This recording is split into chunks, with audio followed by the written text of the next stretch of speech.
and crisp. The fall colors were shining vibrant amongst the emerald sea of evergreens. The lake shimmered invitingly, calling all who would to come and sail upon its surface. Well, Derek answered the call. He pulled his canoe out from the shore and he began to row toward open water. As he neared the middle of the lake, he stopped rowing and he settled back to fish. With his cap pulled low over his eyes, he engaged himself in the task at hand, catching the biggest fish in the lake. It was a peaceful place. Derek felt at rest. Sometime later, however, Derek discovered that he was beginning to get chilly. And he glanced around, and to his surprise, that promising sky of sunshine had turned into a sky of dark and looming clouds. The temperature had dropped. The wind had picked up. He quickly pulled his fishing rod from the water and began to row for shore. But already the water had begun to lick the tips of his boat. And Derek realized that he would have to row harder to make it back to the shore in time. He threw his strength behind the oars and he pulled with all his might, but he felt as if he was going nowhere. The wind grew stronger, the sky grew darker, and his tiny canoe began to heave violently. And Derek tasted fear. "Oh God, save me," he cried, hoping someone would hear his anguished pleas. The lake of solitude had become a lake of storm, and Derek became terrified. In our text this afternoon, we read of others who battled a storm. The disciples, too, were terrified as they battled a storm on a lake. They had been with Jesus all day. They had been nearby when he had heard the news that his cousin, John the Baptist, had been put to death. They had watched as he tried to withdraw to a place where he could be alone with his grief. And they had observed as the people followed him and how he pushed aside his own grief so he could heal and teach the waiting crowds. They marveled as they witnessed the miracle of the feeding of the 5,000. And then Jesus instructed them to get into a boat, row to the other side of the lake. He was going to dismiss the crowds and then go by himself to pray, and he would meet the disciples later. They obeyed. They climbed into the boat and they began to row for the other side. They had already rowed quite a ways when the evening settled in and the darkness overcame them. It is then that we read of the trouble that rose up to meet them. Verse 24 tells us that the waves begin to batter the boat. Craig Bloomberg, in his book on Matthew, tells us that the waves tormented the boat. The wind became so strong that the boat tossed and dipped in frightful ways. The disciples struggled with the storm, fighting for their lives. And as the night grew longer, their fight grew weaker. And then somewhere between 3 a.m. and 6 a.m., they saw a form walking toward them on the water. Now, after spending the night fighting the storm, fearing for their lives, they are now faced with what they think is a ghost, and they became terrified. The disciples were terrified by the storm that had invaded their lives. I want to share with you a story of someone else who became terrified by the storm in her life. Jenny was only 24 when the storms of life threatened to overwhelm her.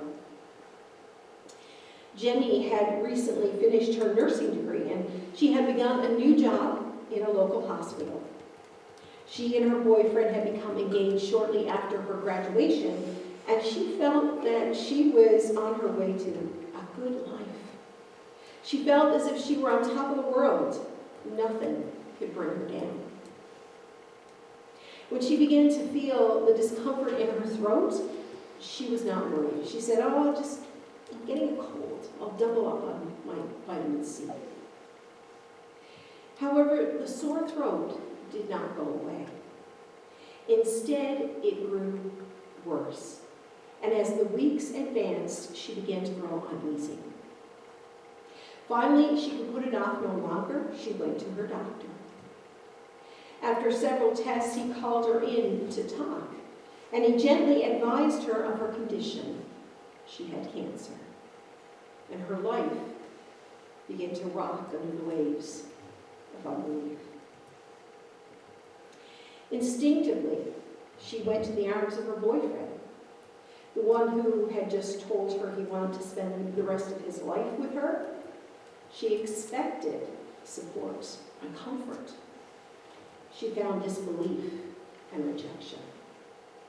He told her that he loved her too much to watch her suffer through this illness. It was best if they separate now. And the winds of pain began to toss her life around.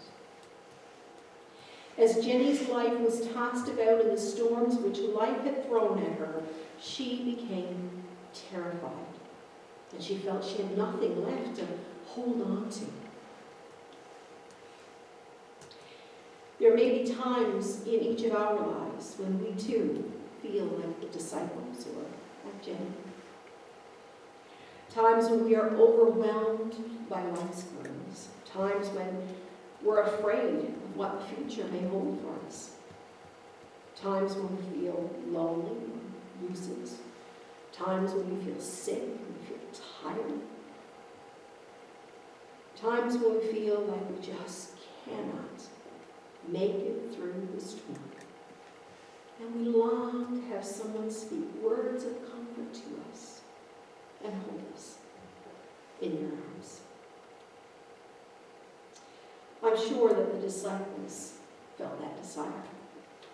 As they were tossed about in the midst of that storm, fearing for their lives, I'm sure they longed to have someone speak words of comfort to them, to tell them everything is going to be okay. Just hold on. Someone to encourage them. Jesus knew the struggles they were facing, and he spoke to them in the midst of them. Verse 27 reads, "But immediately Jesus spoke to them, saying, 'Take courage, it is I, do not be afraid.'" Jesus knew their fear. He knew the storm that surrounded them, and he spoke to remind them that he is greater than anything nature could stir up. His voice and his presence calmed the fears of the disciples.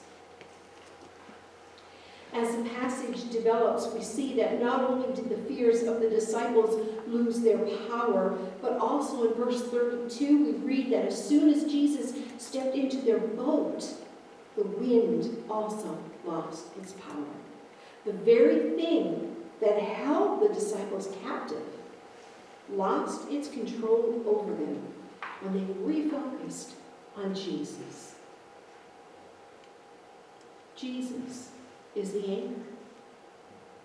Jesus will hold our swaying boats of life steady. His voice is the one of authority.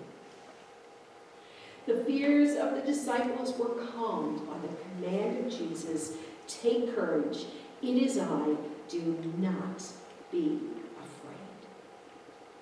His presence and his words of courage brought comfort and strength to the disciples. The felt presence of Jesus and his whispered words of courage brought comfort to Jenny, too. As Jenny struggled with the storms that surrounded her, she was able to reach out to Jesus, and he responded with words of courage and comfort. Jenny entered her small apartment after the confrontation with her boyfriend, and she sank down onto her bed. And she cried out to Jesus until she had nothing left to say, no tears to cry. And then she listened. Jesus spoke to her heart that night. His presence was very real. She felt his arms enfold her. She heard his voice within her say, take courage, Jenny. It's I. Don't be afraid. I will be with you through this storm.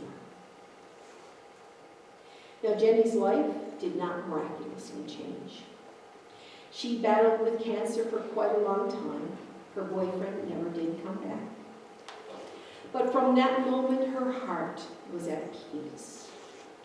Jesus' presence and his words of courage brought comfort to her. He had instilled in her heart the strength needed to face her storms. Do you recall the young man I spoke of in the introduction, the one battling the storm in his small canoe? Well, Derek, too, discovered the comfort of Jesus. As he struggled with the storm that surrounded his canoe, he cried out to God, and as he cried out his fear, he realized God stepped in and gave him a peace within his heart. He later testified that God whispered words of courage to him. He felt God saying, take courage, it is I. Don't be afraid. You will be all right. And Derek was all right. You see, Derek's wife had seen the unexpected and quickly approaching storm from the window of their cabin, and she had called the local search and rescue unit. They responded quickly. Derek was found and brought safely home. Some of us here today are battling storms. Some of us here today need comfort. Some of us here today need strength and courage. Well, today Jesus is speaking the same words of comfort to us that he spoke to the disciples so many years ago. When we feel as if the storms in our lives are too much, we only need to stop and listen to the voice of Jesus as he whispers words of comfort to our hearts. He understands us.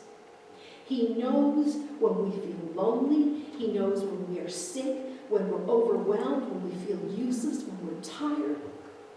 He knows when we're grieving. He knows when we feel afraid. He knows, and he cares.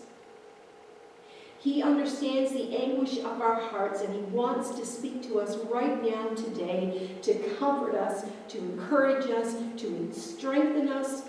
And all we have to do is listen and accept.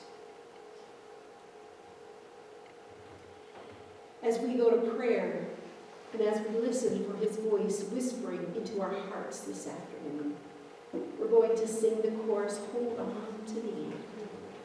And don't worry. The storms, they are raging, and the thunders will roll. I'm safe in you. Of God's loving hand through all of life's struggles. And I don't understand.